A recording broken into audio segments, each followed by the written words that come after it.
Yeah, very good evening to all of you. Welcome to my channel Smart Codings. I'm back with another video of Java fundamentals. Chapter name is array. So I'll be discussing today with you all the concept of arrays, the basics of arrays. So without saying extra things, let me quickly start. Basically, why do we need arrays? Right. It is used to store huge amount of similar kind of data in an efficient way or manner. If we say the answer to this question directly, the answer is written over in the screen over here. That is, it is used to store huge amount of similar kind of data in an efficient way or manner. So if array is not there in Java, the concept, what would be the problems? So first we need to focus on the problems. What might be the problem, or what problem might arise if array is not there in Java, suppose. So first let us think like this. So let us take an example. Suppose in a programming to perform some operations or task, we need to store 100 values. Okay, so for that we need variables. As you know, to do this we need to take 100 variables, as you can see in the screen, and follow my wordings. So for 100 variables like this, a1, a2, a3, dot a100, for 100 variables, and these are the values which we are storing by the help of assignment operator to do some task or operations through a program. Okay, so or in a program to perform some task, we are using 100 values to store it in 100 variables.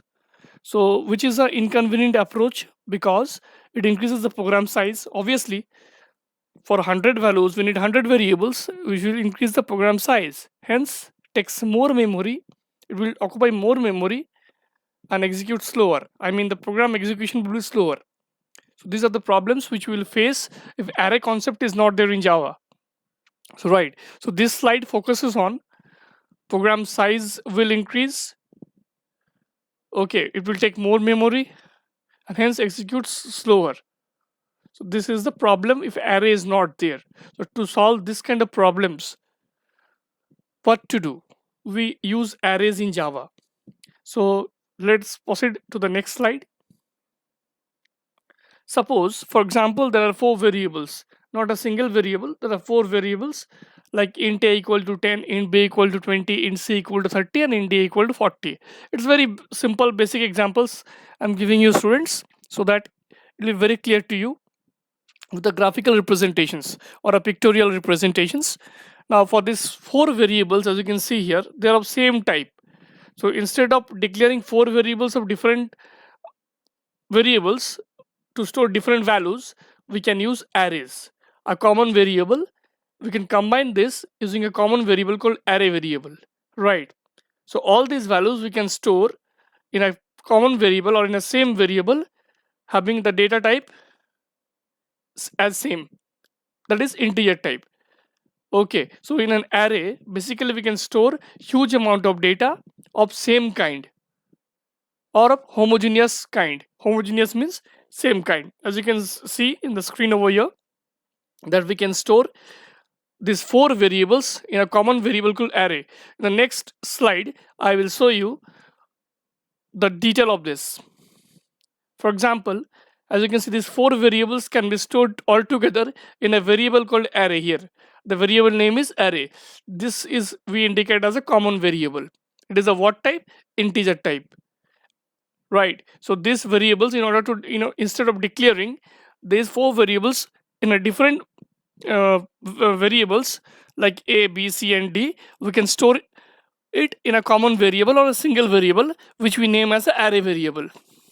Right. I hope this is clear, students. If any doubt, any problem, any difficulty, do comment me in the YouTube comment section because I need the class to be interactive. Next. Now, memory representations of an array. When we declare an array or when we create an array, the representations in the memory, it looks like this. Suppose when we declare an integer array, right? So int is what is the data type? A is the array variable name. This symbol we call as the array symbol, and this is a assignment operator. Okay, and this is a memory representation. It looks like this in the memory. This 10, 20, 30, and 40 are called elements of an array, and each elements have its own index number or a cell number that is known as indexes, index of an array. So this 0, 10 having at index 0, 20 at index 1, 30 at index 2, 40 at index 3 are also called cell numbers. Keep in mind, students, index always starts from 0. In array representation, index always starts from 0. So in this slide, I have mentioned clearly this is what is a data type. A is an array variable name. This is an array symbol, and this is what is the assignment operator. That means this array is assigned to this variable, common variable called A, right? Now these are the elements of an array, and each elements can be accessed through this index number. Clear? If any doubt, once again I'm repeating, any doubt, any difficulty in understanding, do comment in the YouTube comment sections. We'll be helping you with your queries and doubts. Next. Now, Java arrays. In this slide, I have shown here, suppose this is an integer array we have declared, like this. A is an integer type array having integer values. Same we can declare a float type values. A is a float type having float type values. As same like string type values we can use or declare in an array. Keep in mind, students, we can store huge number of data, like not only single variable, we can use multiple variables in a common multiple values in a common variable, like 10, 20, 30, 40. There are 4 values we can store in a common variable, that is we name as a array variable. This int is of integer type. This a float A is a float type array. String is a string type array. I hope this is clear. Now there are a few points to be note down. Fixed size. Suppose this integer array declared, it is having size is fixed, because once we declare it, after that we need to create it using a new operator, which I'll be showing you in the next video series. Once we declare the array, it is having the 4 size 4 here in this example. For float type, for string type, for both all this, it is having size 4. It is a sequential collection of elements. That means one after the another. Sequential means linear, one after the another. See, after this 10, it is 20, then it is 30, then it is 40. The elements are sequential in nature, one after the other. It is of same data type. As you can see, all these elements or all these values or elements of an array are of same type. It can't be like this. It is an integer, it is float, it is character, it is string. No, it can't be. It should be of same type, right? So once we declare the array, it should be of same type, and index always starts from 0. This is the index starting point is 0. I have shown in the previous slide. Then it is 1, 2, and 3. I hope this is clear, students. Let us proceed. Now, finally, we will define an array. Array is a collection of homogeneous, means same kind of data types. Array is a collection of homogeneous elements, or we can say array is a collection of homogeneous data types or elements. We can say array is a collection of homogeneous elements. Homogeneous means same kind of. Now, types of arrays. There are basically 2 types of arrays: single dimension arrays and double dimension arrays. We'll be covering this in the next tutorial or next video series. Now, one more concept is subscripted variable. When we declare an integer type array, suppose we give an array name as A. The name of the array is A. This A is called array variable name or subscripted variable. Suppose I'm declaring in the previous slide, suppose this one, A. This A is only called subscripted variable. Keep in mind.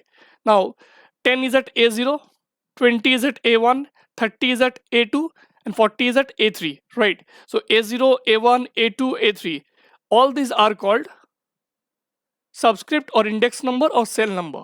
Keep in mind, A0, suppose at A0 it has 10, A1 it has 20, A2 it has 30, A3 it is 40, suppose. So 10, 20, 30, 40 are the elements of an array, and A0, A1, A2, A3, dot dot dot, it goes like this. All these are called subscripts or index numbers or cell numbers, right? And the array variable name, what we give the name of the array, is also known as subscripted variables. So today in this video, what we have learned, students, in this video we have learned why do we need arrays, what is the actual working of array, If array is not there, what might be the problems, right? I have shown you the basic examples. Next, we have shown you the concepts of arrays, the fundamentals. That is, if we store values in different variables, what might be the problems through graphical representations. Now again, if I solve these problems using a array or using a common variable, it looks like this. So what are the different terms, technical terms, like elements of an array, index of an array, assignment operator, array symbols, and array variable names we have covered. As a whole, we have covered the memory representations of an array, and how to declare different types of arrays, that is different data types, integer, float, string, and few basic points regarding arrays we have covered. And finally, we have covered types of arrays, the array definitions. Array is a collection of homogeneous data types or homogeneous elements, we can say, subscripted variables and subscripts. So we'll stop here today's session. Next video I will tell you about declarations of an array, creations, initializations, and accessing of an array. All these things I'll be covering in the next video series. If this video is really useful, do comment, like, and subscribe, and click on the bell icon to get more videos like this. Thank you.